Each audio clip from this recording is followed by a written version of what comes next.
Bom,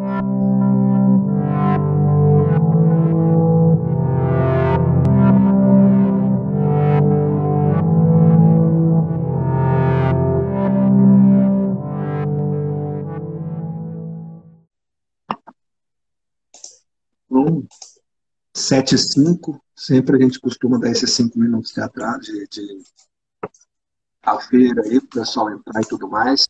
Então vamos, digamos, começar oficialmente a nossa conversa. Então, boa noite a todos, boa noite a todas. Estamos aqui para a nossa 43ª live de quinta da BB Tour Goiás. Todas as lives anteriores, elas estão lá no nosso perfil da BB Tour Goiás no YouTube e também no Instagram. É mais fácil de encontrar no YouTube, né? Então, no canal oficial nosso lá, é só curtir, compartilhar essa coisa toda. E aí vocês podem ver não apenas essa, que vai provavelmente daqui a uns 2 dias a gente vai fazer o upload lá para o YouTube, mas no Instagram também, tá? Para quem, então, já faço as entrevistas, já fiz essas entrevistas algumas vezes aqui pelas lives de quinta. Meu nome é Leonardo Ravaglia, eu sou professor da Coordenação de Turismo e Hospitalidade do IFG. Então, a gente trabalha com diversas disciplinas no âmbito do turismo. Eu sou turismólogo formado, né, mestrado na Geografia, doutorado em Geografia, e as nossas áreas de pesquisa, de estudo, são basicamente teoria do turismo, planejamento turístico, turismo de natureza, damos a disciplina de turismo de aventura também, né? Turismo em áreas naturais, planejamento turístico, políticas públicas em turismo e mais algumas outras. Então, hoje, a gente convidou uma pessoa muito especial, que é a Juliana de Castro. Vou até ler um pouquinho o currículo dela, que tem aqui no meu computador. Então, ela é bióloga, especialista em planejamento e gestão ambiental, mestre em engenharia de transportes, integra o núcleo de pesquisa sobre o planejamento estratégico de transporte e turismo, que é o Planet. Eu até recomendo vocês a entrarem no site do Planet, é um site muito bonito, muito completo, planet com 2ts.com.br, e ela desenvolve pesquisas sobre desenvolvimento integrado ao território, gestão da demanda por viagens em áreas urbanas e turísticas e mobilidade ativa e compartilhada, além de possuir experiências em consultoria e assessoria técnica para o desenvolvimento de projetos relacionados a transportes, turismo, energia, meio ambiente e educação. Então, muito bem-vindo, Juliana. É um prazer que você tenha aceito o convite para fazer parte dessa conversa aqui. Vai ser realmente muito bacana o seu conhecimento, que vai agregar bastante para a gente. Bem-vinda. Muito obrigada, Leandro. O prazer é realmente todo meu. Falar com outros núcleos, né, fora do eixo sudeste é sempre muito bacana, muito enriquecedora. Então, espero que essa nossa prosa inicial renda trocas aí de médio e longo prazo para a gente trocar mais figurinha e, quem sabe, tocar algum projeto junto aí, junto com o pessoal da Rede Brasileira dos Observatórios de Turismo. Seria muito legal. Com certeza. Inclusive a professora Giovana, né, está integrada na Rede Brasileira de Observatórios de Turismo. Eu estava vendo no site, você é a coordenadora de mobilidade sustentável da Planet, né, do Planet. E eu gostaria de saber, primeiramente, o que se faz, né, enquanto coordenadora de mobilidade sustentável, e o que é o Planet. Olha, o Planet nasceu do desejo de 2 pesquisadores novatos que tinham chegado na Federal do Rio de Janeiro. Um veio de meio ambiente, que sou eu, e outro veio da área de turismo, que é o Luiz, que deve estar por aí assistindo a gente também. E a gente percebeu logo do começo que o que nos unia era a paixão pela mobilidade ativa, especialmente pela ferramenta bicicleta. Então eu tive a sorte, né, de ter tido a professora que era da graduação dele, orientadora dele, na minha banca de mestrado. Isso acabou sendo uma ponte para a gente se conhecer. E logo de cara a professora dele aproveitou para fazer um convite para a gente escrever um capítulo de livro sobre interdisciplinaridade entre transporte e turismo. E eu acho que foi daí que a sementinha do Planet foi nascendo. O Planet com um T existia dentro do programa de engenharia de transporte, já era um núcleo de planejamento estratégico, voltado para planejamento de transporte, mas ele não tinha o turismo associado. Então, foi em 2015 que a gente reativou esse núcleo de pesquisa, dobrando o T, né? Fazendo uma interface entre transporte e turismo. Pode parecer óbvio para nós que lidamos com a área, você, Fábio, também certamente tem um perfil super multidisciplinar, percebe claramente, né, que tanto o fluxo da mobilidade dentro da cidade como o fluxo das mobilidades turísticas, né, elas têm muita associação. E especialmente tem uma interface grande, né, com a área de meio ambiente. E lá no nosso programa, a agenda da mobilidade ativa que a gente percebia numa ascensão de tendência estava meio quieta ali num canto, não tinha muitas pesquisas sendo desenvolvidas, e a gente achou isso como uma oportunidade.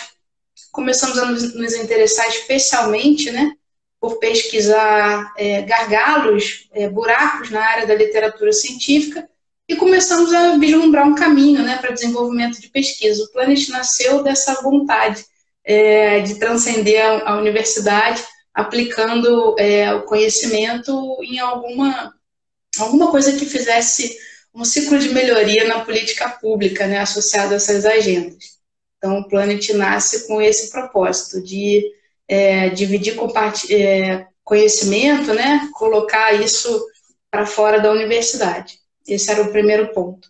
E, a partir daí, além das pesquisas, a gente acredita muito, né, que conhecimento oportuniza perspectivas novas para um cidadão comum, quando ele tem acesso ao conhecimento.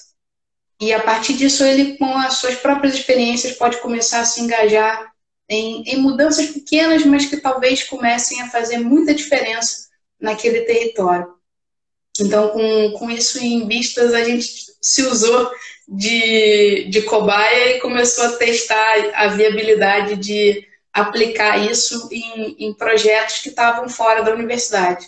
E aí o Planet foi tomando corpo, aí, desenvolvendo alguns programas que hoje a gente trabalha, né? Então, a gente tem linhas estratégicas que a gente gosta de chamar, que é a parte de cidade ativa, né?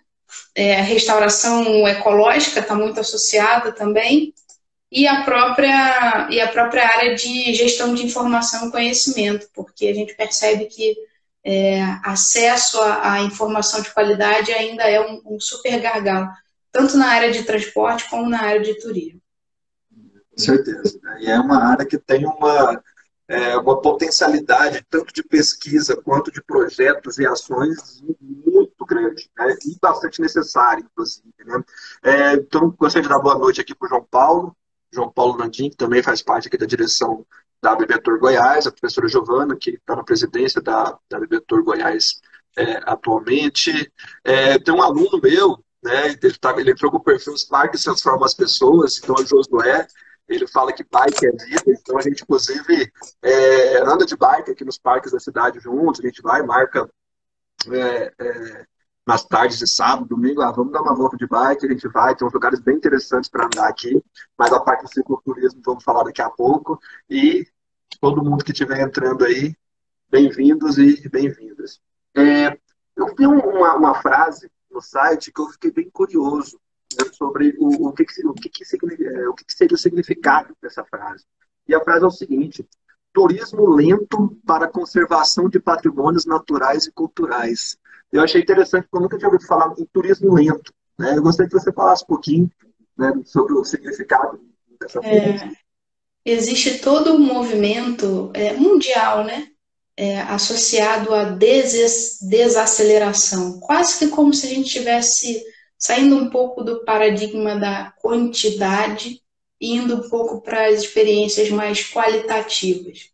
E aí você tem um movimento que está associado ao slow travel, ao slow food, que tem toda uma característica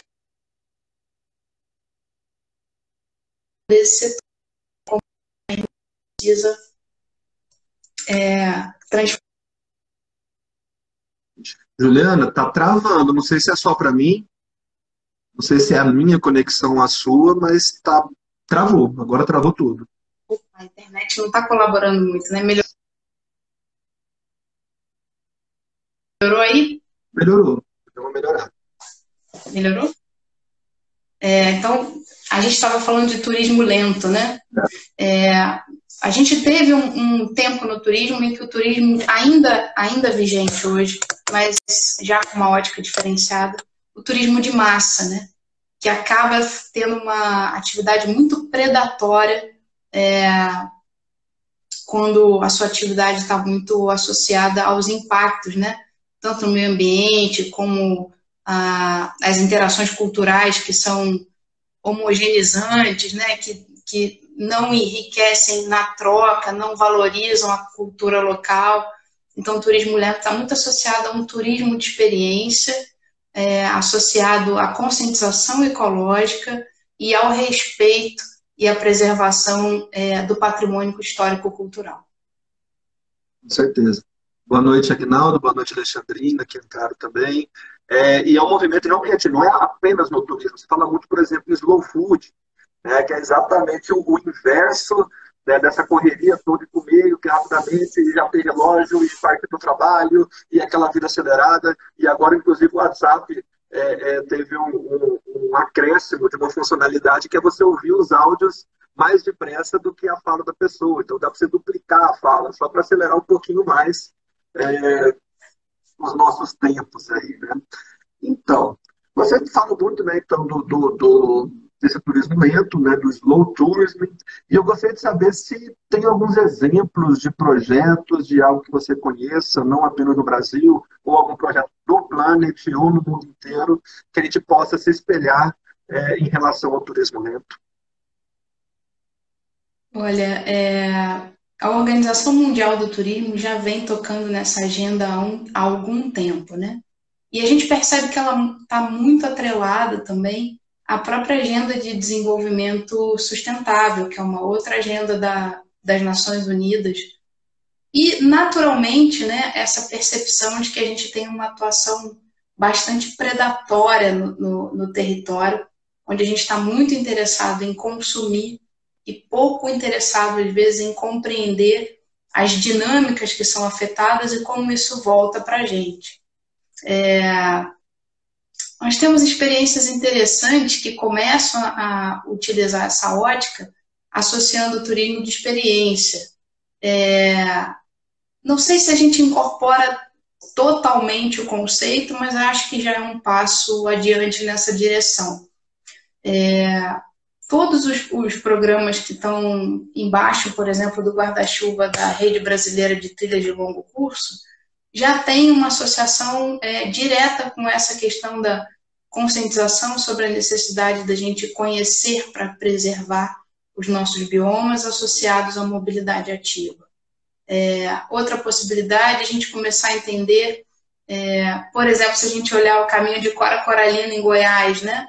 Como é que isso oferece oportunidade para a gente desenvolver essas experiências a partir de um turismo que oferece outra perspectiva.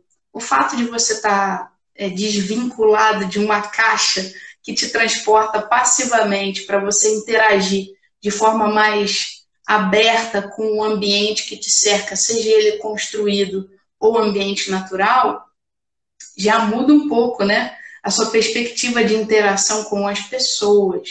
Então, a sua própria velocidade, né, como caminhante ou como ciclista, te proporciona essa visão diferenciada. A sua capacidade de perceber o ambiente à sua volta, a qualidade dele, né, as pessoas que estão ali, a cultura que está associada àquele território, é mais facilmente percebida. Então, essas associações que a gente faz com o turismo de aventura, com o turismo de experiência e com a conservação da natureza, eu acho que andam muito em conjunto, Leandro, com esse conceito de slow travel, slow tourism. Com certeza. Inclusive, acabou de ter um comentário da responsável pelo Caminho de Cora, que é aluna nossa, inclusive estamos fazendo TCC, o trabalho de conclusão de curso sobre o Caminho de Cora, que é a Alexandrina, e ela colocou, né, as trilhas de longo curso se enquadram muito bem. Assim como a Alexandrina, eu gostaria de avisar, então, o pessoal que está aí online, mandem perguntas, que a gente, à medida do possível, vai perguntando para a Juliana, tá bom? Então, você conhece o Caminho de Cora? Pessoalmente, ainda não. A gente está doido para conhecer.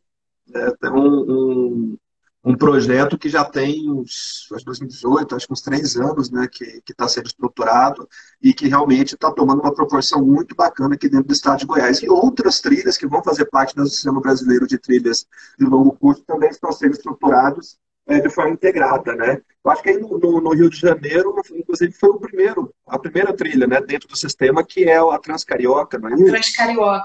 200 e poucos quilômetros, né? Saiu, acho que da Praia de Guaratiba, né? Chega até, eu não sei se é no Morro da Urca ou se chega um pouquinho mais para frente, né? Mas A gente tem um caminho bastante intrincado ali, mas que ele pega o maciço da Pedra Branca com bastante.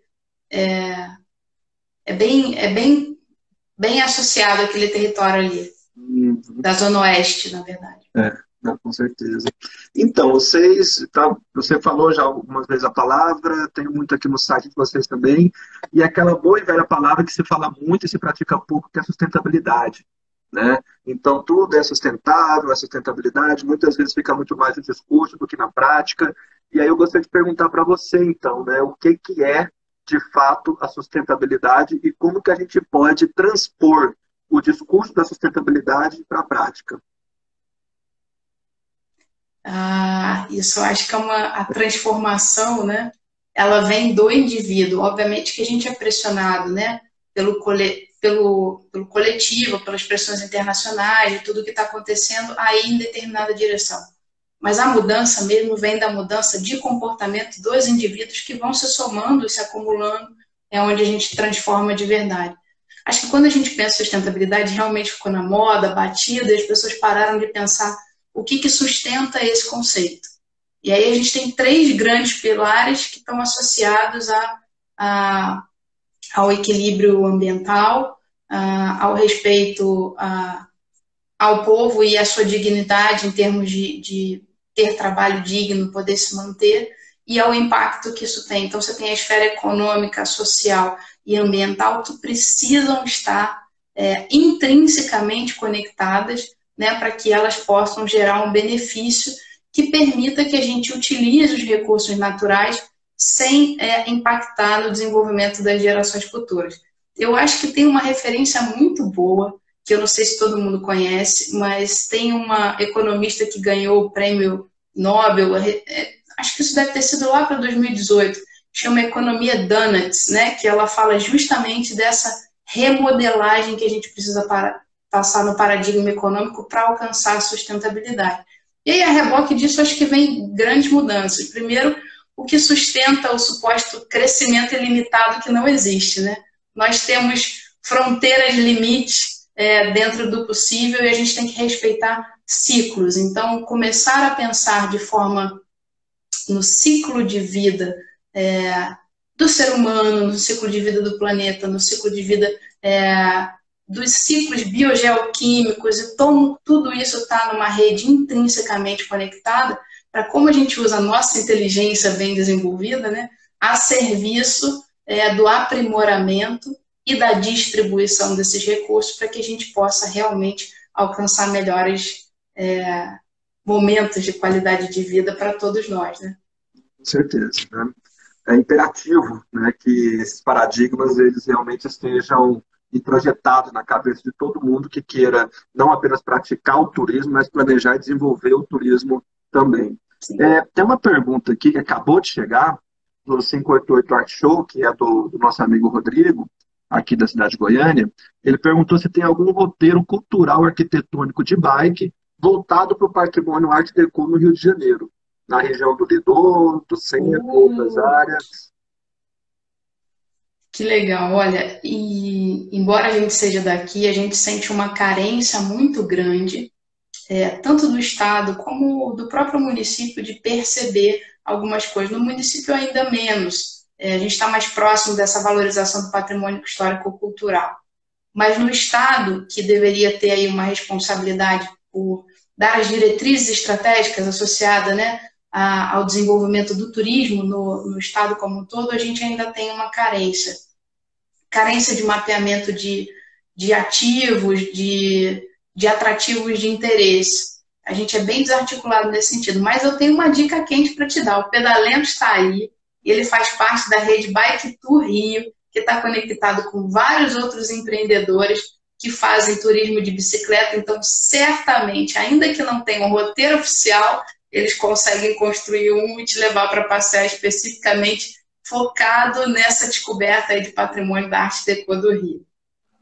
Que é bastante rica, né? Se você for pegar lá no Glória, Botafogo, no centro mesmo, em Copacabana, que até ele colocou a região do Lido, né?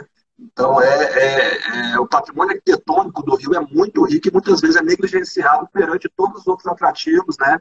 Segmentos de turismo que o Rio de Janeiro pode trabalhar, né? Então, eu tinha... Será que vocês, já que se... Especialmente, deixa eu aproveitar o gancho, especialmente quando a gente está falando isso para fora das zonas centrais, para as zonas periféricas, né?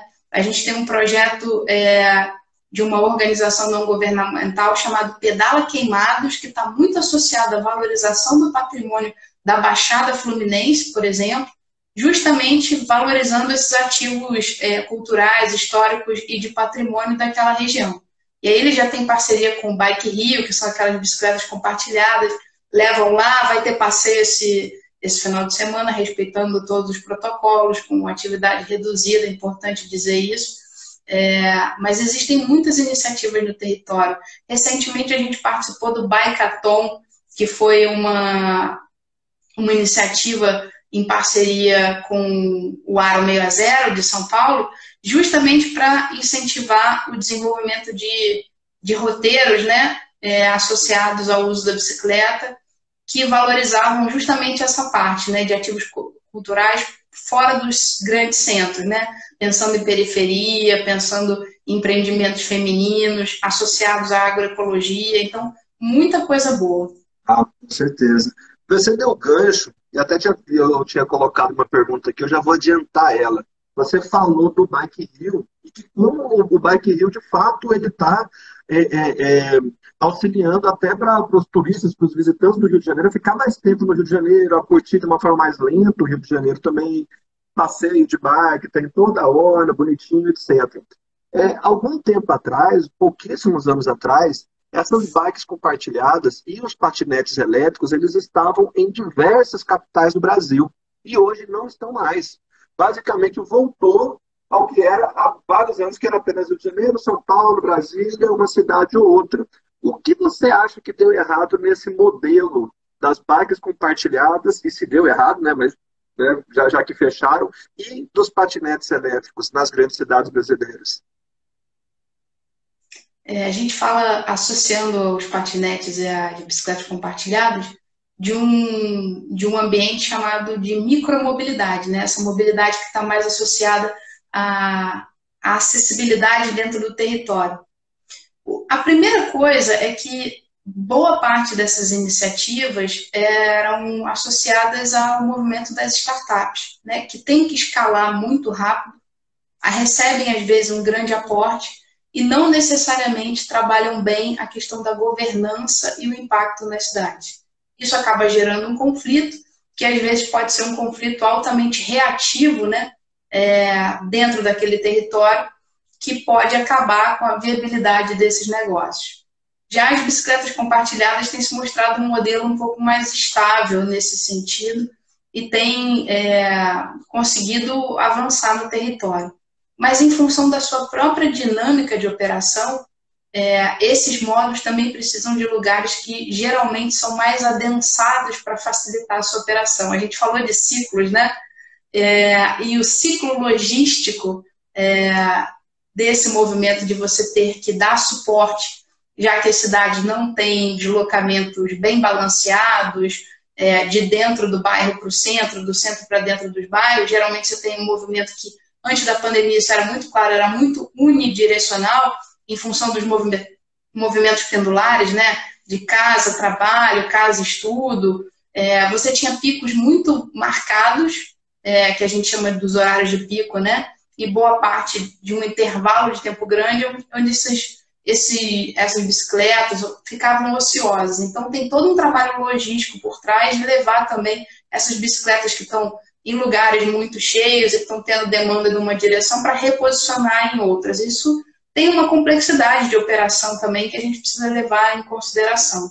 E, geralmente, as cidades menores, às vezes, estão menos preparadas para as necessidades de atenderem a toda a cadeia produtiva, às vezes, do próprio negócio, ou a regulamentação da cidade está aquém da agilidade do que precisa, né? Então, tem várias questões aí que acabam impactando nesse processo. Mas, certamente, essa é uma tendência que deve voltar a crescer e se perpetuar aí nos próximos 5, 10 anos. Com certeza, que espero, né?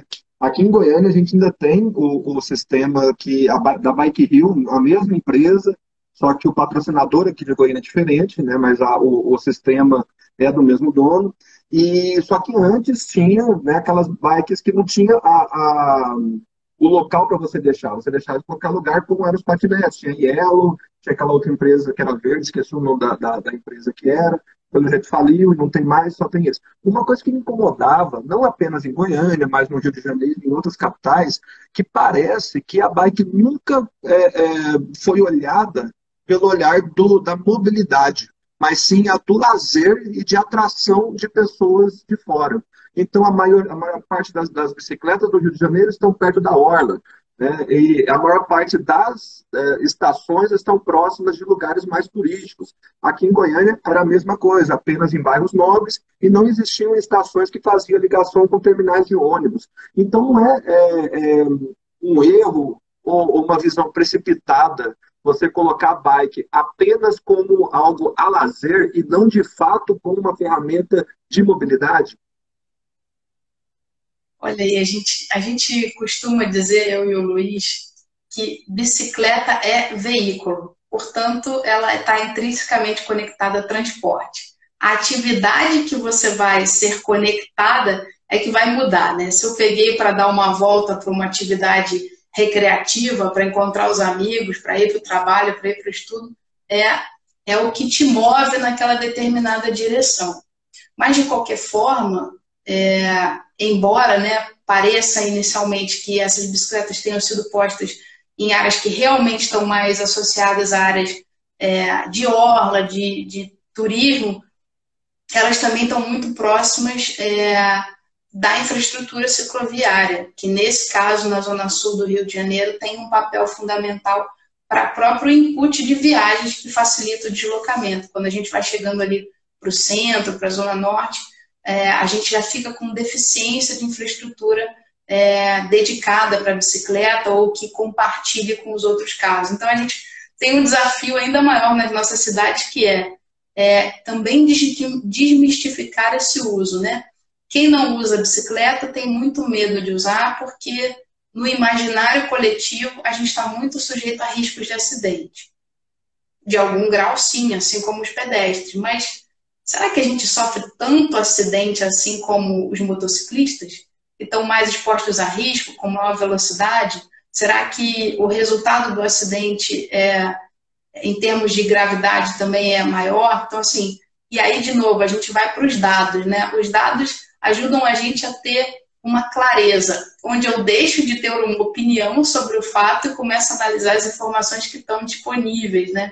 E isso facilita para a gente entender não só essas dinâmicas, mas a questionar, como você está me questionando agora. Mas por que será que funciona ali e não funciona em outros lugares da cidade? Será que aquilo foi pensado só para o lazer? Ou será que tem algumas outras barreiras que impedem que aquilo expanda para outro lugar? Agora, você está certo em um ponto. A gente ainda vê os sistemas de bicicleta compartilhada, os patinetes, como algo alternativo complementar, e não como algo que potencialmente conecta as pessoas a um transporte, né, que tem uma capacidade maior de transportar mais gente, como o sistema metrô, o trem, os BRTs. A gente tem realmente uma carência de conectividade da nossa rede, né, pensando no sistema de transporte como um todo. Mas pensa bem, pessoal, olha aí a experiência da pandemia. Nós precisamos ser multimodais, ou seja, nós precisamos entender a limitação e o benefício de cada modo em função do que eu preciso realizar, né? Boa parte das vezes, se você estiver muito carregado, for no mercado, você não vai conseguir que a bicicleta te atenda, dependendo da distância que você precisa carregar. A não ser que a gente tenha um sistema de bicicleta cargueira, que não é a realidade na maioria das cidades. Mas você poderia repensar na sua cadeia de viagem, na sua dinâmica de compras, e aí, de repente, você pode encaixar a bicicleta. Pode ser que de outro jeito, em outro momento, não funcione, né? Então, pensar assim, será que se a gente for pensar na eficiência energética, redução de emissões, o quanto esses modos podem me ajudar a aumentar a minha taxa de atividade física e reduzir meus riscos de obesidade, de doenças cardiovasculares, será que não seria legal aumentar o meu uso desses modos e reduzir outros que são mais danosos, né? Então, usar o automóvel quando eu posso usar outro modo, sendo ele mais poluente, mais pesado, que ocupa mais espaço, será que é tão vantajoso assim? Para o meu bolso, para a coletividade? A pandemia a gente viu, né, que tanto o turismo como o transporte foram dois grandes setores que foram afetados. E a redução desses dois grandes fluxos no mundo como um todo reduziu o ruído e reduziu emissões. Isso melhorou gritantemente a qualidade do ar e voltou a trazer a graça aí, né, da biodiversidade que está no ambiente urbano presente, que a gente nem nota, né? E quantas cenas a gente viu dos animais interagindo também. Então, a gente tem que pensar um pouco mais criticamente sobre esses assuntos, eu acho. Com certeza. E uma parte da sua resposta, você tinha falado da importância dos dados. E eu vi no site, inclusive, que uma das vezes estratégicas do Planet é exatamente a inteligência de dados. E eu gostaria de saber como é que vocês utilizam essa inteligência de dados para os projetos que vocês possuem em relação a turismo de natureza, mobilidade ativa, a cicloturismo. Como pesquisadores, né, nós somos bichinhos curiosos e adoramos entender como é que é a dinâmica da rede, onde estão os fluxos dos dados, o que está faltando para conectar uma ponta e outra. Então, a gente adora descobrir ferramentas que são abertas e que são gratuitas, que ajudam a gente a dinamizar o conhecimento. Então, a gente tem usado muito, não só as técnicas de pesquisa, mas especialmente como traduzir a pesquisa para uma linguagem acessível e a visualização dessas informações, que às vezes ficam complexas para pessoas que não estão muito ligados, né, à academia ou não estão muito familiarizados com a compreensão de dados, né, de como analisá-los de uma maneira que possa ser mais inteligível, assim. Então, a gente tem usado muito. A gente tem usado muito, por exemplo, essa ferramenta nova que a gente tem, que é sensores que estão conectados aí aos nossos movimentos, que a gente carrega todo dia, que estão gerando informação, base de dados que estão associadas a isso. Claro, tem toda uma preocupação com você respeitar a privacidade dos usuários, mas, por exemplo, nós estamos aqui no Instagram, trocando uma ideia. O quanto que já tem de informação correndo aí sobre quem está participando conosco, de onde essas pessoas são, que tipo de assuntos interessam essas pessoas, como é que a gente pode conectar isso para identificar potenciais núcleos de informação que a gente possa beber de fonte. O Wikiloc, por exemplo, é um recurso aberto e muito usado por ciclistas, grupos de ciclistas que mapeiam rotas. E a gente não tem tanta rota mapeada assim oficialmente. Será que a gente não poderia beber nessa fonte, refinar, qualificar essas fontes, identificar no território onde existem trabalhos? Você sabe que quando eu e o Luiz começamos esse trabalho do observatório, né, a gente começou a brincar, pensando assim, olha, a gente acha que o Rio de Janeiro tem potencial, vamos entrar no Wikiloc, vamos ver o que tem lá. Aí você começa a ver o mapeamento, você começa a perceber que tem uma conexão muito forte das trilhas entre Rio de Janeiro, São Paulo e Minas Gerais. Você fala, opa, esse território aqui está intrinsecamente conectado, ainda que as pessoas não se percebam disso. Ainda que elas não tenham qualificado isso como um produto turístico, tem um potencial aqui. Vamos começar a identificar. Isso fez com que a gente se aproximasse da Rede Brasileira de Trilhas, fez com que a gente se aproximasse da Rede Brasileira de Observatórios de Turismo, para identificar realmente essas potencialidades. A gente sonha em conectar também com a Rede Brasileira de Trilhas de Longo Curso o Brasil inteiro com essas rotas, e a gente acha que é possível. A exemplo do que a Europa fez com o Eurovelo, que conectou muitos países, né, com trilhas, infraestruturas para turismo de bicicleta, e que vem sendo um sucesso tremendo. Por que a gente não poderia fazer isso aqui com a diversidade que a gente tem no nosso território? Né? Perceber a diferença entre os biomas, o quanto isso poderia gerar de renda local, e aí pensar, será que a economia da bicicleta pode ter uma cadeia interessante, que pode se conectar com a cadeia do turismo e com a economia criativa? Será que por aí a gente não conseguiria dinamizar novos produtos, geração de renda para pessoas que ainda de alguma forma não alcançaram o mercado de trabalho ou que pode se qualificar para o futuro? Acho que tem muitas perguntas nesse cenário aí. Muito mais perguntas do que respostas, né? E muito mais coisas a fazer do que coisas que já estão feitas, né? Então tem um horizonte de ações gigante para a gente trabalhar. Deixa eu ler algumas considerações do pessoal aqui. Deixa eu pegar aqui, a partir daqui. Giovana, né, elogiou a tua fala, fantástica a sua fala, Juliana. Essa fala nos traz esperança. Agnaldo, falo de bike, bike é vida. Agnaldo também, sou de Três Ranchos, aqui no interior de Goiás, perto da divisa com Minas Gerais. Hoje, os adeptos ao ciclismo cresceu muito, cresceu consideravelmente lá na região dele. Então, o Conjunto de Lagos é uma região muito bonita. Para quem não conhece Três Ranchos, recomendo. Em Estazega, buscamos incluir uma visão mais interativa nas pesquisas.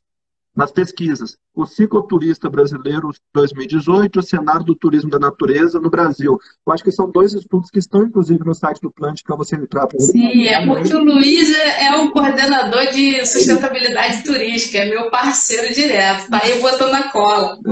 Então já a recomendação do site do Planet, com 2ts.com.br, tem uma parte de download das pesquisas, e tem umas pesquisas muito bacanas para baixar também, que eu já baixei algumas.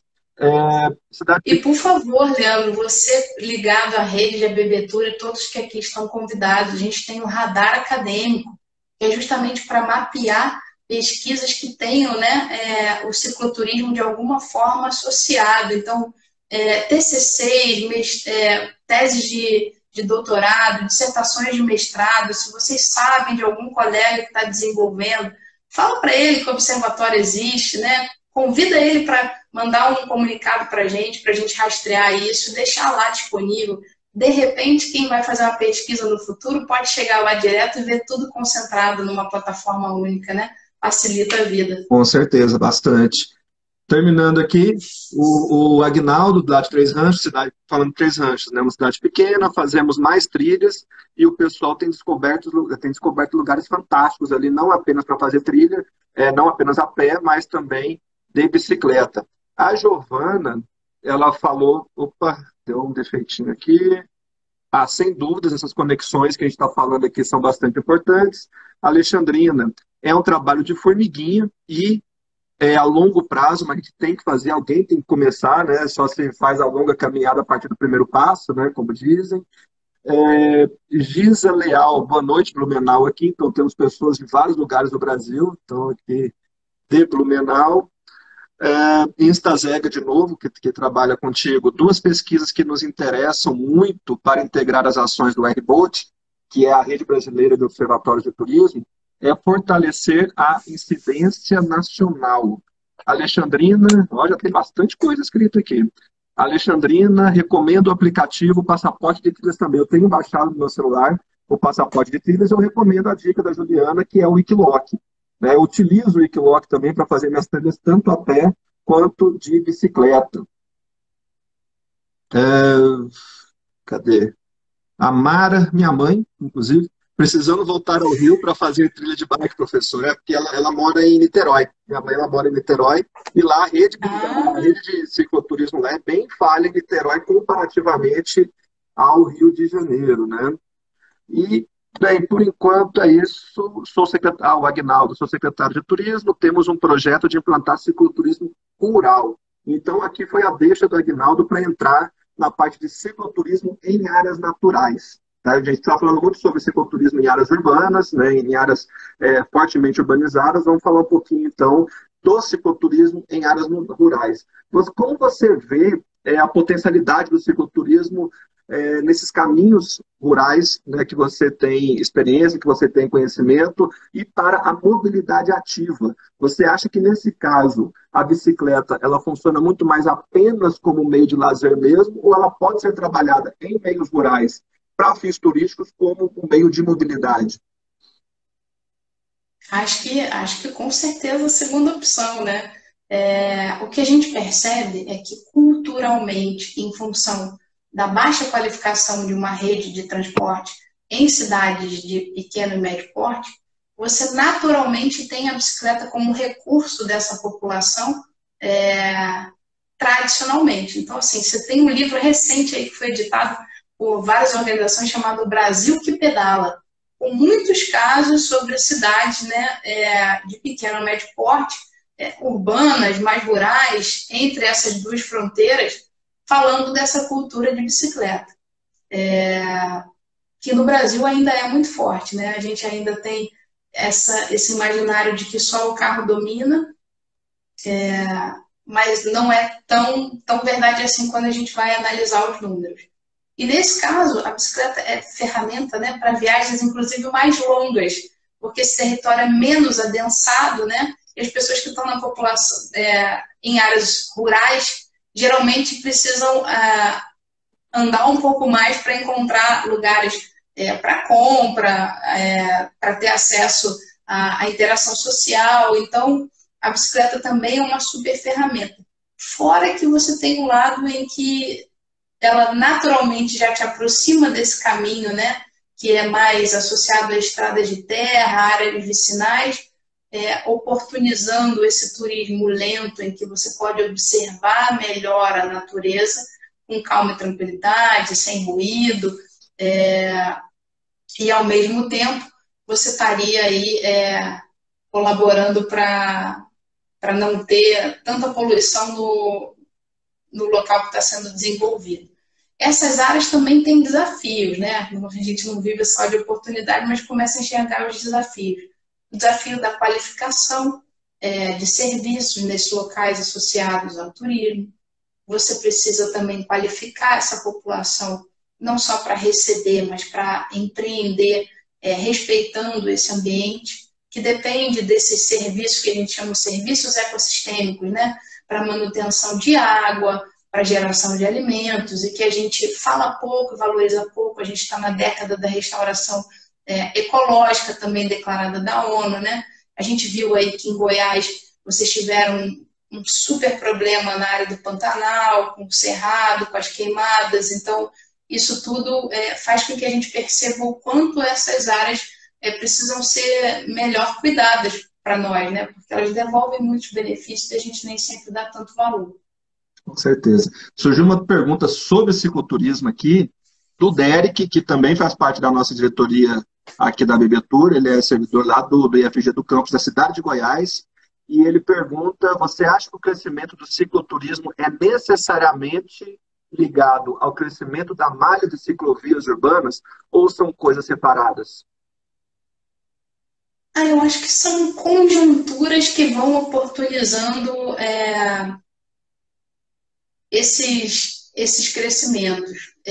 Tem uma desmistificação, né, que a gente está vivendo de que o carro é sinônimo de sucesso, que ele é um benefício que não gera nenhum impacto, que associado aos acidentes. Então, a bicicleta tem sido ressignificada, assim como os modos ativos, pelos benefícios que elas podem nos trazer em termos individuais e coletivos. A infraestrutura cicloviária favorece essa demanda? Sim, favorece. Mas não somente isso, né? Eu acho que tem no nosso território, especialmente agora que a gente está lidando com desafios de desigualdades sociais tão gritantes, a bicicleta é uma opção, no sentido do direito de devir, mas às vezes é uma imposição quando a gente não tem nenhum outro recurso. E, na verdade, a gente poderia aproveitar o potencial da bicicleta pelo que ela oportunizando que todos tivessem acesso a ela. Então, tem toda uma discussão de redução de taxas de impostos, né, comparado ao carro que tem subsídio econômico e um grande impacto. Será que não é possível que a gente tenha um IPI mais interessante, que seja mais competitivo para ter uma produção nacional mais interessante? A gente está vivendo esse cenário pandêmico onde toda a cadeia logística, né, está impactada. Então, peças de bicicleta que são fabricadas fora também viram um desafio para você conseguir atender essa demanda do mercado nacional quando a gente está cada vez produzindo menos ou produz de forma muito regionalizada, né? A gente tem aquela Zona Franca de Manaus, onde você tem grandes produtoras nacionais, mas a dificuldade de escoar essa produção e como é que ela chega nos outros núcleos também é outra questão que a gente precisa enfrentar. Então, você veja que a gente tem muitas camadas aí, né, de desafios, mas certamente uma coisa que a gente pensa pouco é como a bicicleta oportuniza giro e circulação da economia local. Quando a gente pensa em desenvolvimento regional e econômico, a bicicleta tem esse papel de distribuidor de renda. Então, quando a gente compara com os outros modos de turismo, né? Por exemplo, vou citar um exemplo grande aqui, mas a gente poderia pegar qualquer um e tentar comparar, porque a gente tem dificuldade de dados mesmo.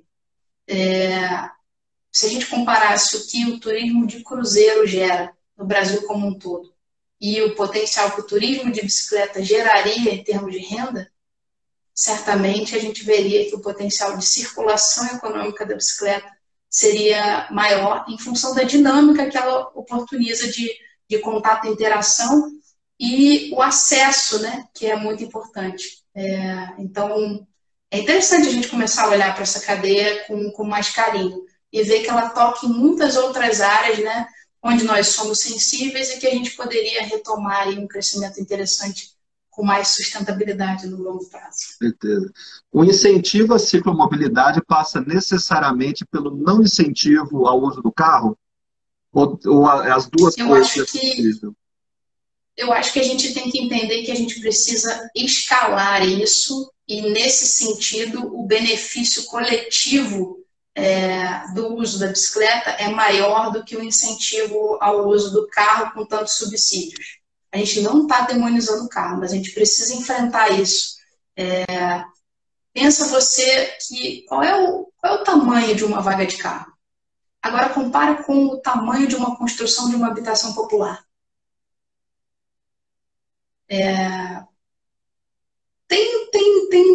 Tem valores aí que a gente poderia estar revendo. Quanto tempo seu carro fica parado, sem uso, ocupando um espaço público, na via pública? Faz um vídeo e olha para uma via que tem muito estacionamento na calçada, especialmente como é a dinâmica de movimento à noite. Agora, coloca uma vaga de bicicleta, que o pessoal chama muito de o movimento associado ao Dia Mundial Sem Carro, é a construção de vagas vivas. Troca uma vaga de carro por um espacinho de bicicleta. Vê se aquilo não dinamiza. Faz um experimento na sua cidade. Os comerciantes acham que ter estacionamento próximo do seu comércio, às vezes, é um grande valor. Se você fizer uma pesquisa e ficar ali, sei lá, uma semaninha só, coloca um paraciclo pequeno ali do lado e compara quanto de giro ele vai ter de cliente e quanto que ele vai ter se ele vai ter um carro só parado. A gente tem essas ilusões, mas quando a gente coloca os dados e começa a fazer conta, a gente começa a desmistificar isso. Não, com certeza. Até porque investir em bicicleta não é apenas investir em mobilidade, né? É investir em saúde, né? É investir em meio ambiente e é investir, inclusive, no modelo urbanístico das cidades hoje em dia. Né? É uma própria ressignificar a própria organização urbana de onde a gente vive. Né? E você pensar de uma outra forma a cidade, não pensar a cidade com a centralidade no carro, realmente pode fazer com que isso, para as pessoas, para a população, seja um ganho, inclusive, de qualidade de vida muito forte. Né? Então, eu sou 100% a favor desse discurso. Eu, particularmente, não tenho automóvel, né? E não é apenas por questões ideológicas, mas sim por questão pragmática mesmo. Porque, pragmaticamente, não compensa. Né? Não tem porquê, atualmente, da forma como a gente vive aqui, ter o carro de acordo com as características minha esposa, da minha família. Né? Óbvio, para outras pessoas, talvez seja a única opção o automóvel. E a gente precisa planejar as cidades para fazer com que, de fato, compense, né? Para todas as pessoas que não seja necessário ter o carro. E, infelizmente, ainda é necessário para muita gente ter o automóvel. Né? Tem mais perguntas aqui do Josué. Ele colocou assim: boa noite, gostaria de saber qual o principal desafio para a mobilidade ativa dentro das grandes capitais. Essa é uma pergunta também complexa. Não sei se tem um grande desafio. Acho que tem vários desafios que se somam. A gente precisa enfrentar a questão da redução de velocidade nos centros urbanos. Não é a velocidade que faz com que a gente consiga chegar com mais eficiência nos lugares ou ter mais atividade. O que a gente precisa é mudar no paradigma teórico. As nossas leis já mudaram. Se você pegar a Política Nacional de Mobilidade Urbana, a priorização dos modos ativos e coletivos já está resguardada em relação Juliana, aos modos motorizados individuais. Porque a gente já entendeu, né? Está travando bastante. Agora travou de vez. Opa, voltamos. A sua imagem está parada. Eu consegui te escutar, mas a tua imagem está parada.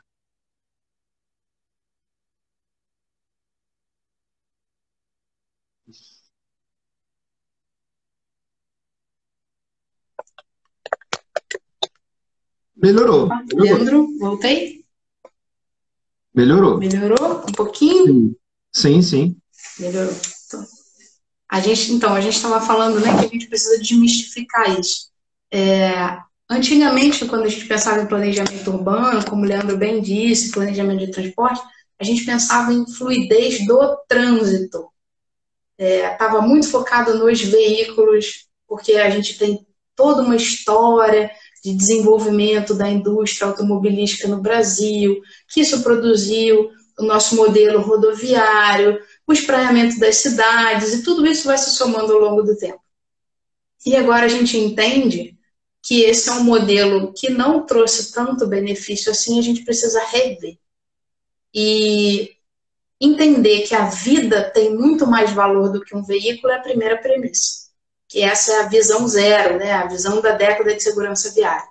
Então, reduzir velocidades, especialmente em áreas residenciais, associadas às áreas hospitalares, às áreas com escola, significa priorizar a redução de exposição ao risco de acidente, que podem vir a ser fatais e impactar, por exemplo, a economia da saúde pública.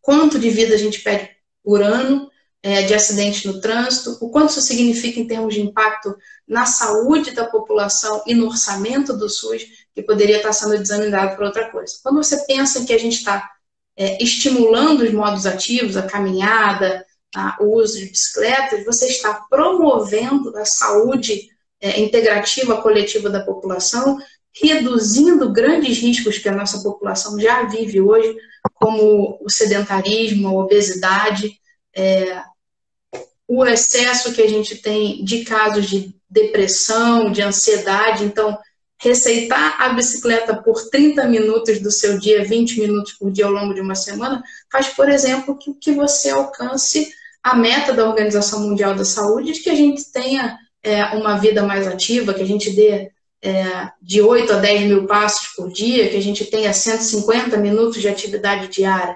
O quanto isso significa de impacto na sua saúde física, mental, psicológica, o quanto isso significa em longevidade e qualidade de vida. Eu não sei você, mas eu quero chegar na idade madura, sei lá, com 80, 90 anos, muito ativa. E para isso eu tenho que plantar agora.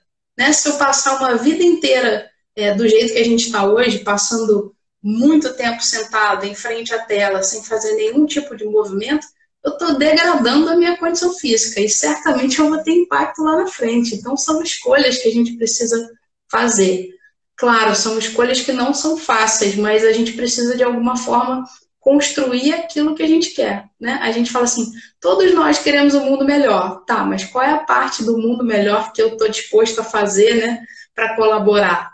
Porque a gente vai ter que mudar alguma coisa. Einstein tem uma frase maravilhosa, né?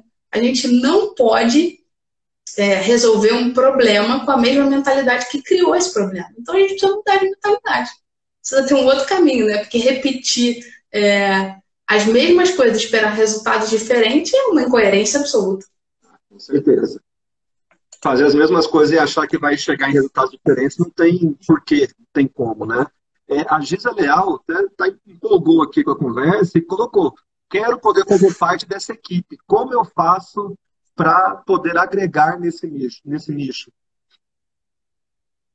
Ô, Giza, eu sei quem é a Giza. Seja bem-vindo aqui no nosso Papo, Giza. A gente é super aberto. Manda um e-mail para a gente, né? A gente começa a costurar pesquisa, se aproximar, e daqui a pouco, quando a gente vê, você já está no time. Ah, com certeza. Outras falas aqui, o Josué, por meio da bicicleta que temos uma visão bem maior de mundo, e é interessante como é diferente você ver a cidade em cima da bicicleta, dentro do carro, a pé, é outra dinâmica, né? Outra vivência. Deixa eu ver, o que mais, Aguinaldo? Excelente a sua fala, parabéns. Opa, espera um pouquinho. Eita. É ruim de ver os comentários aqui na live, é complicado de passar. Vamos ver, que eu vi que tinha mais. Ah, o Derek tinha uma pergunta aqui. Fizemos essa pesquisa em Goiânia, antes da implantação do corredor preferencial. A maioria dos carros na porta são da própria empresa. São da própria empresa. Derek, explica um pouquinho melhor. Acho que é porque ele fez a consideração no outro momento da tua fala e meio que perdeu o contexto aqui. Vamos ver aqui. Ó, tem bastante, agora parece que acabou. Deixa eu ver. Nilza, opa, bem-vinda, Nilza. Melhoria nos impactos ambientais. E aí vai, tem bastante coisa aqui. Eu vou atualizando à medida do possível. Seguindo aqui, eu gostaria que você falasse de quais exemplos você conhece, alguns exemplos que podem ser assim referência no cicloturismo, tanto em áreas urbanas quanto em áreas naturais. Acho que em áreas urbanas é um pouco mais difícil hoje, embora em todo o Brasil a gente tenha atividades de turismo de bicicleta, elas ainda são muito desconexas e às vezes pouco visíveis.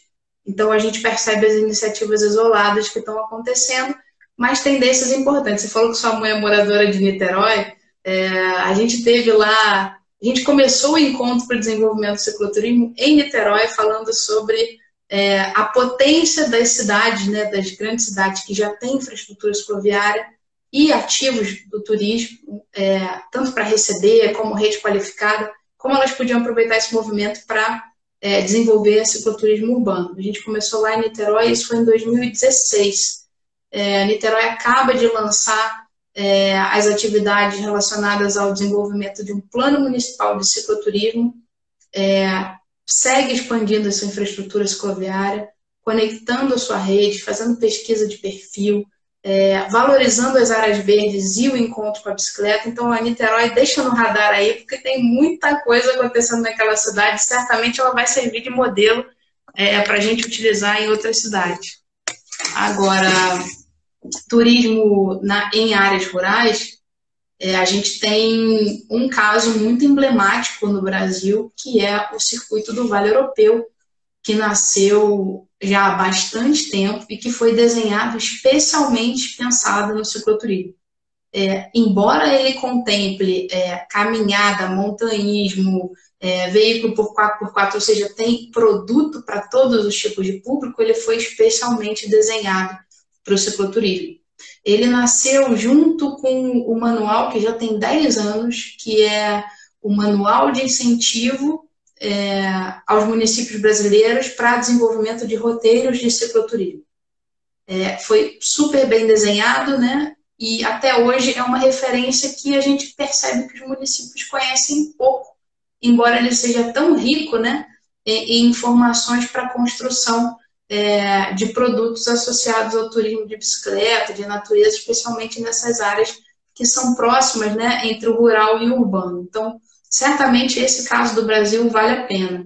A gente teve uma tentativa, né, com o Instituto da Estrada Real, que não pegou, né? Você teve um problema grande de governança ali que impediu que isso se desenvolvesse, se perpetuasse, mas você tem várias outras iniciativas nascendo e sendo dinamizadas aí em várias regiões do Brasil. Então, você tem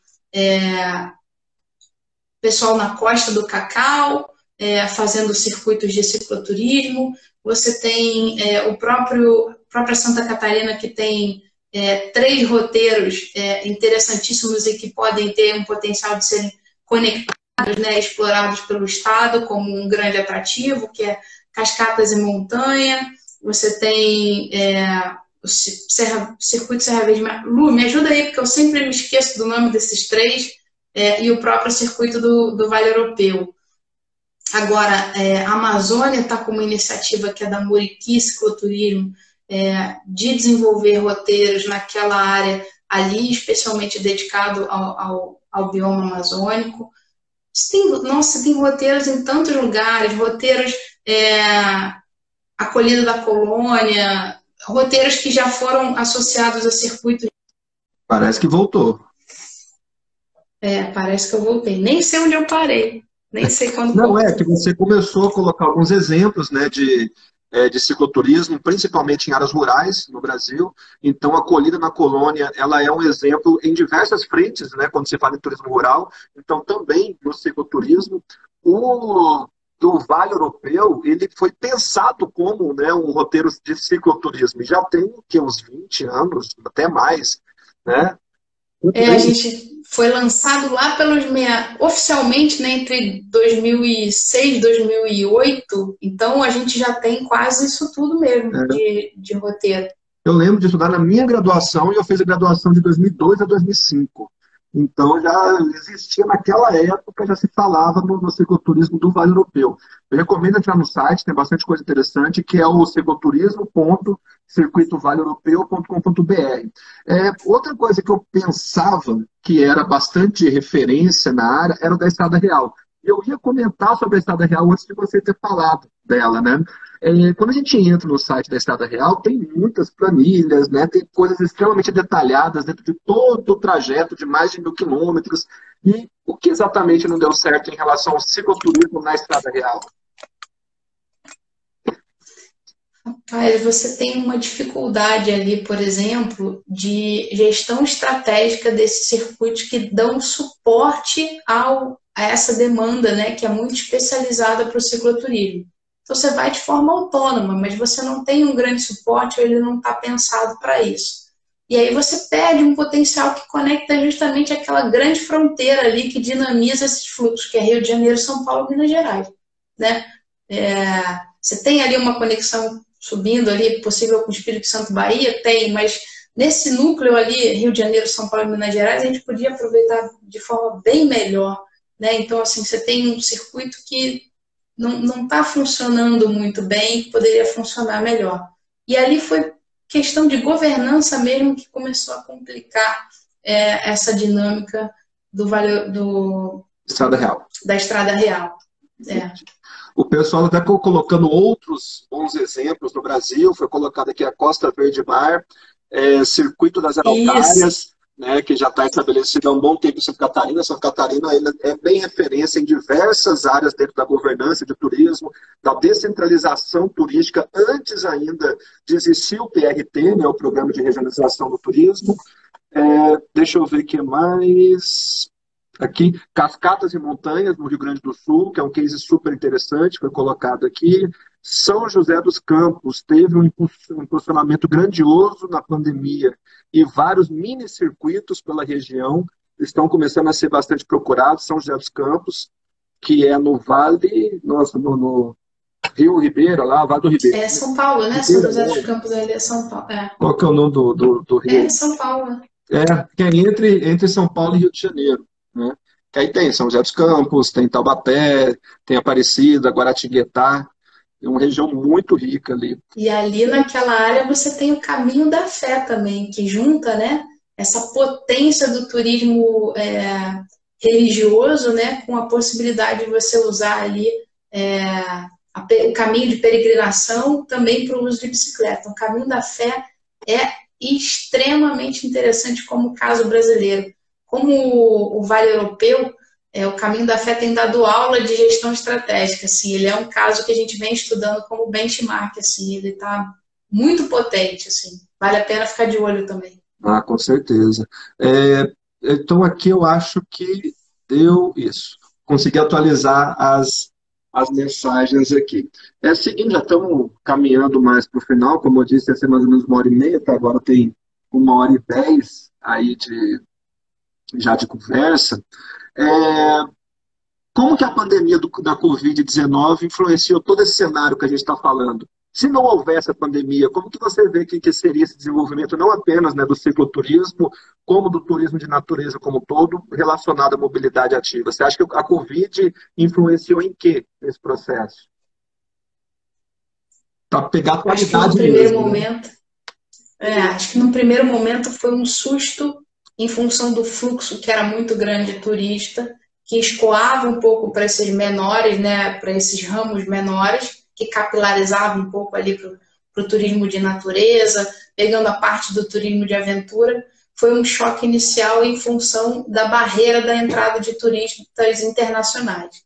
E aí os operadores começaram a ter que pensar um pouco melhor em quais estratégias poderiam traçar um plano de contingência ou, quando fosse possível dessa contenção, aproveitar a nossa demanda doméstica melhor. Então, acho que tinha um trabalho, primeiro foi um susto e tem um impacto ainda importante no setor, que vai ser recuperado aí só possivelmente a partir de 22, se todo mundo tiver vacinado ali na curva. Por outro lado, criou uma pressão de contenção tão grande que o turismo de natureza, o turismo de aventura, passou a entrar no radar de muita gente que não tinha isso no radar, que passou a ser uma válvula de escape. Como depois desse primeiro momento em que a gente precisa entender o que estava acontecendo e começar a entender que protocolos poderiam evitar, né, a continuidade da circulação ou reduzir os riscos, você tem um movimento que começa a crescer e aí readaptando as operações de guias e de turismo para atender esse público que já começou a pensar nisso como uma possibilidade. Não posso viajar mais para fora, tenho que viajar para dentro do Brasil. Quais lugares, qual o destino, como vou? E aí isso foi criando uma demanda. Então, se vocês colocarem lá, não sou eu que estou dizendo, né? Vai lá no Google Trends, coloca lá no mapinha, coloca pesquisa turismo de bicicleta ou bicicleta, você vai ver que está bombando. Não tem um dia que a gente não receba uma notícia de mídia, né, digital, de jornal, dizendo que nasceu um circuito de cicloturismo, que alguém está no movimento no município para criar um circuito de cicloturismo. Então, a gente está vindo aí numa crescente de uma demanda potencial que precisa ser concretizada por uma demanda real. Mas, de novo, a gente não vai replicar o turismo de massa, não é isso que a gente quer. Como é que a gente capilariza essa demanda para dentro do território, regionalizando, né, abrindo a oportunidade para a regionalização do turismo e para essa qualificação de um turismo mais especializado, né? Então, acho que esse aí tem um desafio, mas também tem muita oportunidade. Os orientais são bons nisso. Eles dizem que crise e oportunidade são faces da mesma moeda, depende da perspectiva. Com certeza, com certeza. O pessoal até me ajudou. É o Vale do Paraíba, né? O Rio Paraíba do Sul, que passa, que eu esqueci o nome do vale, né? Então, famosíssimo Vale do Paraíba, das regiões mais industrializadas do Brasil. Você falou, então, muito, né, dessas oportunidades, essas possibilidades do turismo. Você, enquanto uma pessoa formada em biologia, mas que tem toda essa visão do turismo, Como que você vê a inserção, até porque a BBTur é a Associação Brasileira dos Bacharéis de Turismo, dos turismólogos, dos profissionais de turismo do Brasil. Como que você vê a inserção dos formados em turismo nessa área de turismo de natureza e mobilidade? Como que você vê que as pessoas formadas podem se inserir nesse processo? Ai, olha, eu acho que tem muita oportunidade aí de novo, né? Mas a gente tem que desmistificar talvez essa lente do mercado tradicional. Tem muita experiência nova nascendo, especialmente se vocês forem buscar informações sobre uma certificação nova que está chegando através desse viés econômico que a gente comentou, de uma economia compartilhada, o impacto socioeconômico mais positivo, que é o Sistema B. Então, já tem empresas como, por exemplo, o Instituto Raízes, de Desenvolvimento Sustentável, que tem uma gama de projetos dedicados à inserção feminina, à desigualdade Muito, no né? território, à Aquele projeto então, assim, dela você tem Vivencione. muita coisa acontecendo. Exatamente. Então, você tem muita coisa interessante acontecendo. Essa interface entre turismo e geografia também me parece muito interessante quando a gente pensa em planejamento estratégico, quando você pensa que você precisa capacitar prefeituras e municípios para lidar com informação geoespacializada, né, que precisa reconhecer ativos naturais e, ao mesmo tempo, entender como transformar isso em oportunidade econômica através de desenvolvimento de projetos e produtos relacionados à cadeia produtiva do turismo. Nossa, acho que tem muita oportunidade, de verdade, assim, de muitas frentes, especialmente quando a gente pensa na questão de planejamento estratégico, de alguma forma, e como operacionalizar isso de forma diferenciada. A gente percebe que no Brasil a gente tem um baixa tradição de planejamento, né, desse ciclo de planejamento que é planejar, executar, depois eu verificar se está tudo andando como eu tinha necessariamente planejado e imaginar um ciclo de melhoria contínua, né, para usar para aquela galera que fez administração, é o famoso ciclo do PDCA, né, então eu tenho um ciclo de movimento contínuo aí, e eu preciso monitorar isso, só que a gente não monitora, a gente faz planos e planos e planos e planos e não coloca eles em implementação. E depois, se a gente coloca implementação, a gente não monitora. Como é que a gente vai monitorar o impacto econômico, impacto ambiental, impacto social, se a gente não está monitorando? Né? Então, tem um desafio nessa área que a gente também precisa de gente nova, pensando de uma forma nova, com um olhar diferenciado para fazer diferente do que a gente tem feito até agora. E o problema também é que muitos desses planos, eles parecem que são muito mais ferramentas de marketing do que ferramentas de planejamento, né? Então, falou, oh, fiz esse plano aqui, tá aqui as metas, muitas dessas metas irreais, que sabe que não vai alcançar, mas olha aqui, o planejamento está aqui, nosso papel foi feito. Passou para o próximo governante, ele que assume a bomba, ele não vai assumir a bomba, colocou o plano dentro da gaveta, e assim continua, né? Sem planejamento, faz documentos vazios, né? Que não significam muita coisa de fato, né? Relacionando as metas com as estratégias, com o plano de ação, etc, etc. E a gente fica somente correndo atrás do próprio rabo e não sai do lugar, né? Infelizmente. Tem um projeto lá no Planet que o nome dele é Cenários do Turismo de Natureza no Brasil, né? Quais são os principais resultados? O que vocês concluíram com esse projeto? Acho que a governança tá muito no centro dessa questão, né? Quando a gente pensa em todas as partes interessadas, agentes públicos, agentes privados, agentes da academia, os agentes reguladores, de qualquer forma, e como isso não anda sincronizado de maneira geral. Então, um grande parceiro dessa pesquisa é a Associação Brasileira de Turismo de Aventura. E a gente percebe que a cadeia que está embaixo desse guarda-chuva são das empresas de pequeno a médio porte.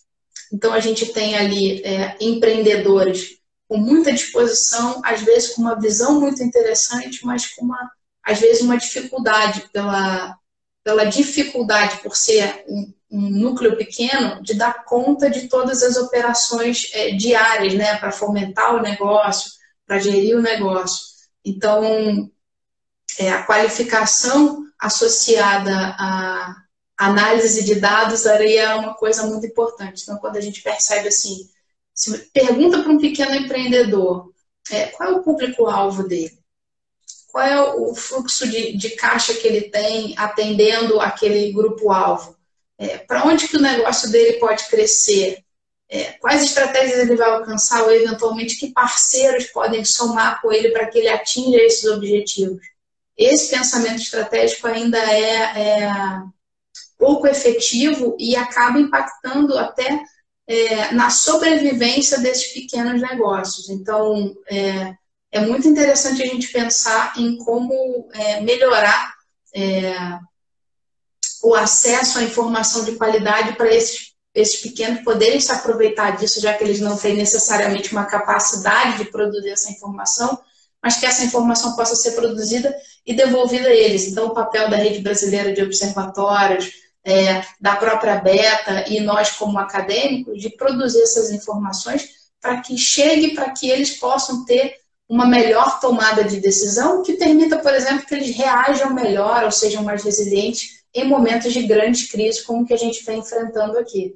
Acho que o cenário de natureza serviu muito para a gente identificar assim, quais seriam os gargalos ou as dificuldades que esse mercado está apresentando, o que falta de suporte de apoio regulatório, no ambiente regulatório. Então, a gente pensa assim, desde a política nacional do turismo, como é que isso desce para o Estado, como é que vai para o município e como é que isso chega em termos de incentivo para esses pequenos. Será que não existem possibilidades de a gente melhorar também esses ambientes para que eles se desenvolvam melhor, né, para que as políticas também sejam melhoradas para isso? Acho que, então, assim, o SEBRAE tem um grande papel nesse cenário, e outros atores que às vezes a gente pensa pouco que poderiam contribuir, né? A gente fica pensando assim, será que as agências de desenvolvimento ambiental também não teriam um papel de identificar ativos do turismo? A gente pensa assim, a gente está vivendo um cenário em que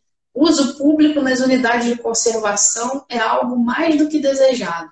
Mas aí a gente tem concessões para grandes empresas, às vezes grupos de fora, que não valorizam esses pequenos agentes que dinamizam o fluxo no território. Então, são coisas que a gente também precisa pensar com carinho.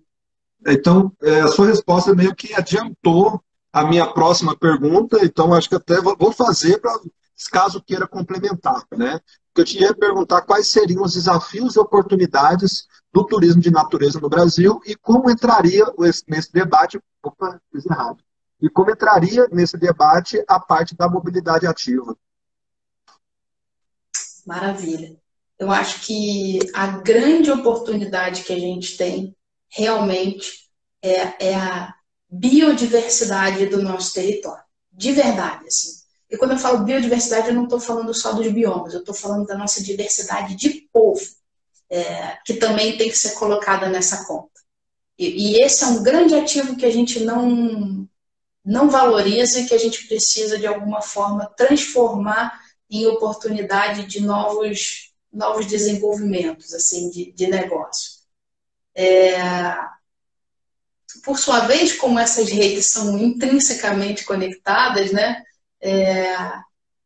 os desafios estão em como trabalhar o papel de cada um desses agentes para que a gente não se atropele, mas que, sobretudo, a gente coopere um com o outro na missão que cada um de nós tem.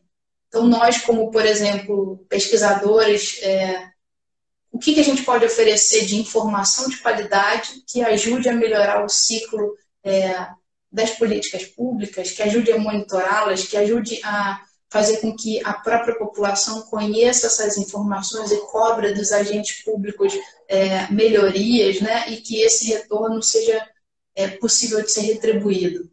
Então, de novo, né, acho que a ciência cidadã tem um papel muito interessante, que é trazer o conhecimento para próximo dessa população e fazer com que essa população acabe se engajando nos desafios, nas batalhas que tem no território onde está inserido e, eventualmente, identificar oportunidades de negócio e fazer um novo ciclo de desenvolvimento econômico, não deixando de valorizar o que se tem disponível do ambiente natural. A gente não pode esquecer que a gente é servido diariamente pela natureza, que a gente precisa valorizar os ativos, né, os verdes, as águas, como algo que é fundamental para nós, né? Grandes centros urbanos, a gente só polui as nossas bacias hidrográficas, aí depois a gente bebe água ruim, reclama do governo, né? Mas a gente é um agente poluidor também, a gente contribui para isso.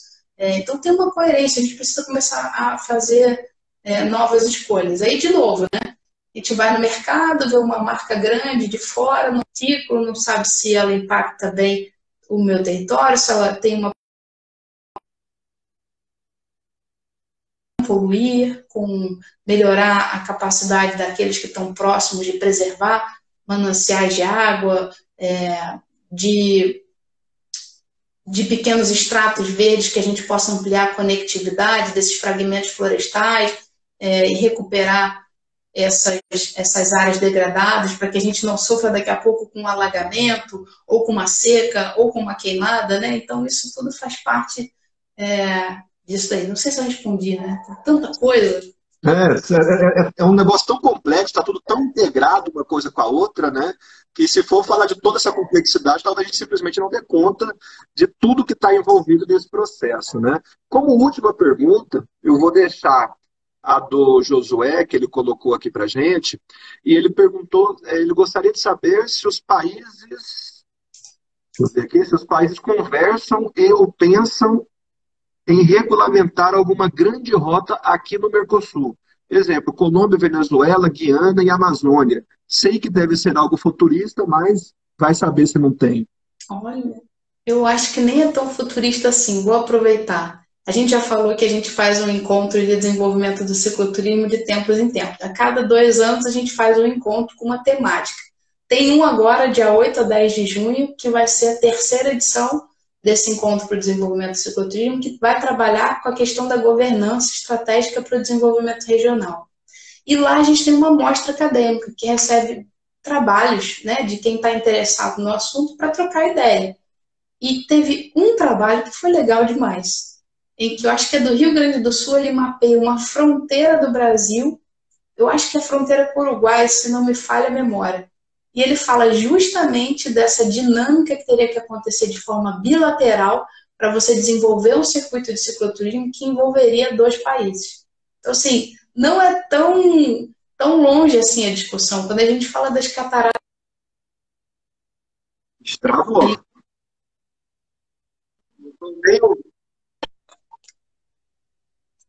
Leandro, minha internet não está colaborando hoje. Pronto, voltou. Pode continuar.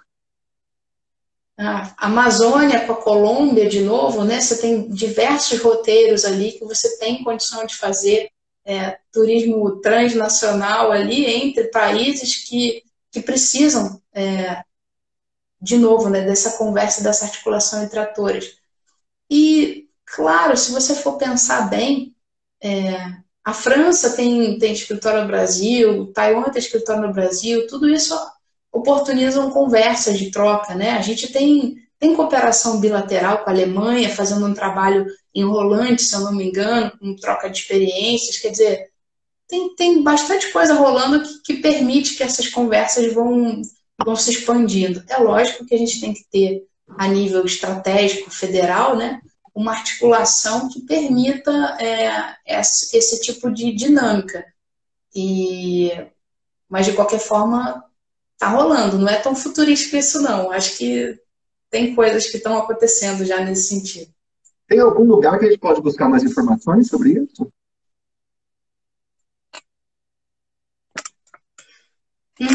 Boa pergunta. A nível federal, tinha um centro de informação muito interessante que era, se eu não me engano, o Centro de Gestão Estratégica. Ali tinham vários acordos bilaterais, Brasil-Alemanha, Brasil-Europa, que já tratavam de alguma forma de articulação, de diversas articulações, né? De políticas para a mobilidade urbana, de políticas associadas ao turismo, é uma fonte de informação interessante.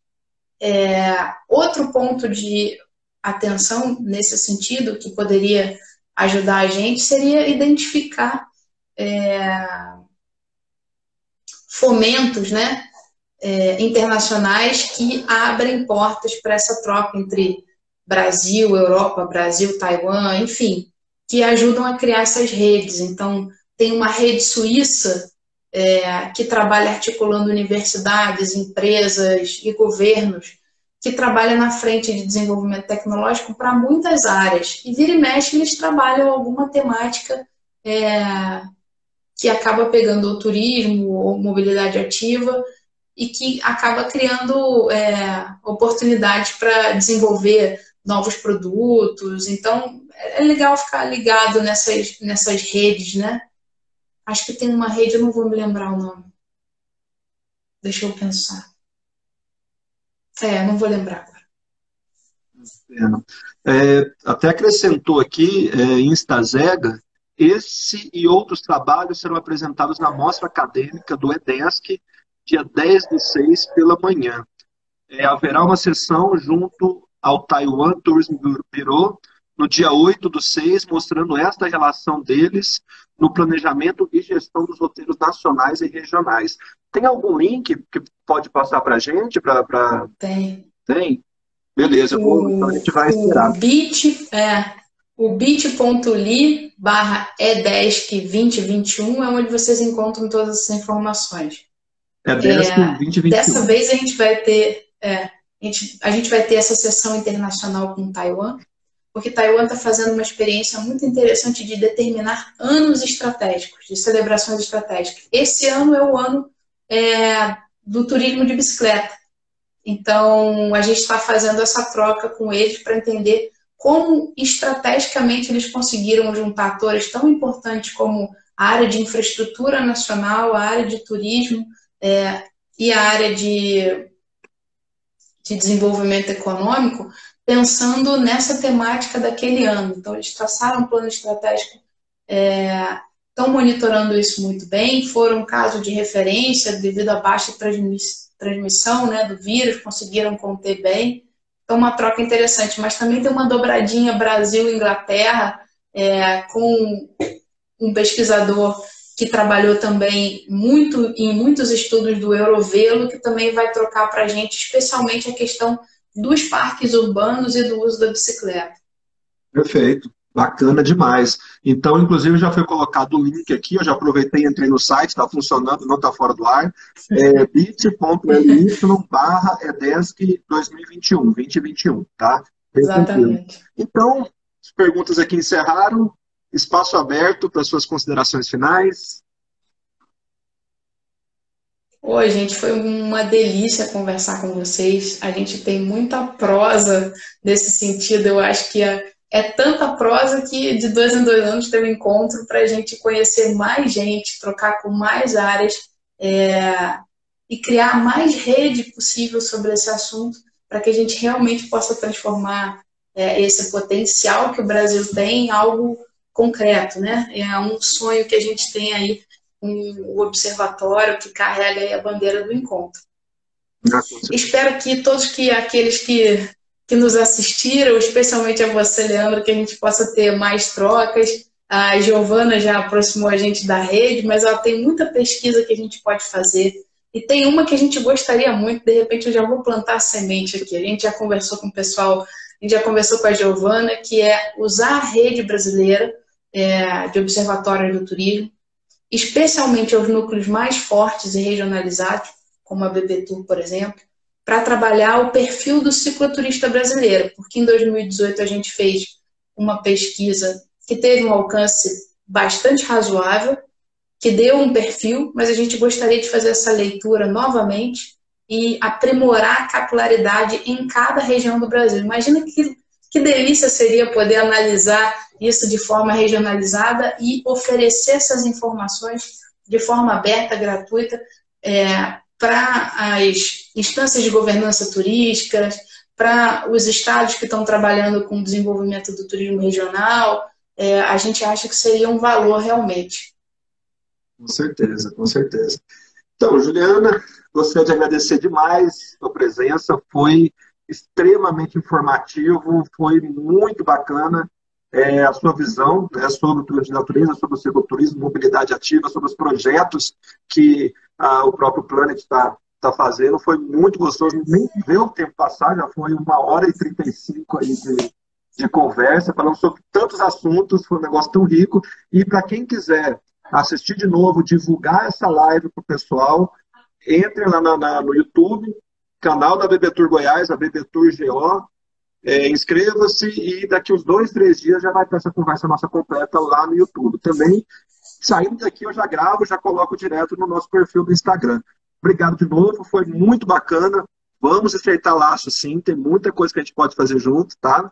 E é isso, gostaria de agradecer a presença de todo mundo e até a próxima oportunidade. Até. Tchau para vocês. Até logo, Leandro. Um abraço para todo mundo que nos assiste aí. Muito obrigada. Valeu.